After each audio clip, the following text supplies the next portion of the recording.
সামান্য অসুখেই অ্যান্টিবায়োটিক ব্যবহার এবং নির্ধারিত ডোজের থেকে অতিরিক্ত কিংবা কম ব্যবহারের কারণে ক্রমেই মানুষের শরীরে কার্যকারিতা হারিয়ে ফেলছে অ্যান্টিবায়োটিক।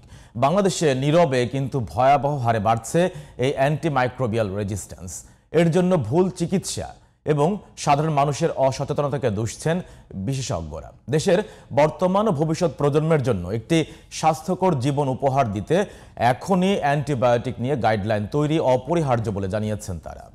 FM বাইজিদের রিপোর্ট।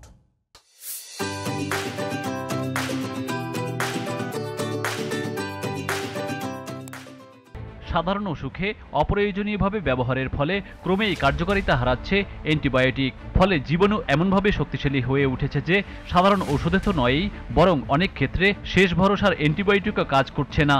স্বাস্থ্য গবেষণায় উঠে এসেছে দেশের কয়েকটি বড় হাসপাতালের আইসিইউ বিভাগের ভর্তি রোগীদের একটি বড় অংশেরই প্রচলিত অ্যান্টিবায়োটিক কাজ করছে না। জনস্বাস্থ্য বিশেষজ্ঞরা বলছেন, এই প্রবণতা অব্যাহত থাকলে ভবিষ্যতে সাধারণ সংক্রমণও মারাত্মক রূপ নিতে পারে। যারা ডাক্তাররা এই প্রাইমারি চিকিৎসাগুলো দেয় তারা irrational use of antibiotic use করে, যেটা ঠান্ডা জ্বর বা নর্মাল কাশি, ভাইরাল ইনফেকশন, সেগুলো ক্ষেত্রে অ্যান্টিবায়োটিক লাগে না। সেগুলোতে তারা অ্যান্টিবায়োটিক যখন দেয় তখন হয় কি, এই অ্যান্টিবায়োটিকের বিরুদ্ধে জীবাণুগুলো প্রতিরোধী হয়ে যাচ্ছে। WHO তথ্য মতে অ্যান্টিবায়োটিক রেজিস্ট্যান্সের কারণে 2050 সাল নাগাদ প্রতি বছর মারা যাবে প্রায় 1 কোটি মানুষ। চিকিৎসা ব্যয়ও বেড়ে যাবে ব্যাপক হারে। আইন অনুযায়ী চিকিৎসকের পরামর্শ ছাড়া অ্যান্টিবায়োটিক কেনা ও বিক্রি নিষিদ্ধ হলেও বাস্তবে দেশের বহু ওষুধের দোকানেই নিয়ম ভাঙা হচ্ছে প্রতিনিয়তই। কোন অসুখে কি ঔষধ আমরা ইউজ করব, কখন ইউজ করব, সঠিক ডোজ কত, সঠিক মাত্রা কত, কত দিন ধরে ইউজ করব, এই জিনিসগুলো আসলে হয় ডাক্তাররাও মানে না, অনেক ক্ষেত্রে রুগীরাও এখানে অবহেলা দেখায়। পশু ও পোল্ট্রি খাতে অনিয়ন্ত্রিত অ্যান্টিবায়োটিক প্রয়োগ হচ্ছে, সেখান থেকেও কার্যকারিতা হারাচ্ছে অ্যান্টিবায়োটিক।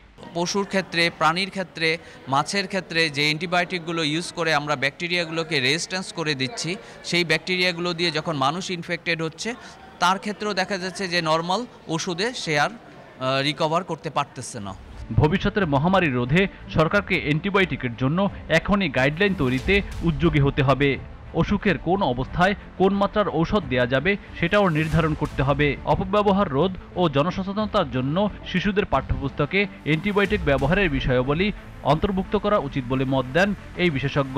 যখন ছোট বাচ্চা থাকবে, স্কুলে যাবে, সে তখন থেকে এটা শুরু করতে হবে, তাদেরকে জানাতে হবে। কারণ আজকে আমাদের পুরো জাতি নিজেরা ঔষধ নিয়ে ডিসপেন্সারি থেকে ঔষধ খাচ্ছে।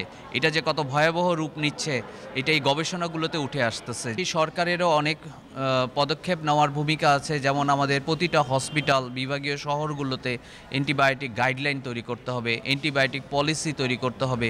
ভবিষ্যৎ মহামারী রোধে এখনই প্রেসক্রিপশন ছাড়া অ্যান্টিবায়োটিক বিক্রি বন্ধ, হাসপাতালের সংক্রমণ নিয়ন্ত্রণ জোরদার, স্কুল পর্যায়ে সচেতনতা বৃদ্ধি এবং নতুন গবেষণায় বিনিয়োগের উপর জোর দেন বিশেষজ্ঞরা। FM Baizid, GTV news, Dhaka.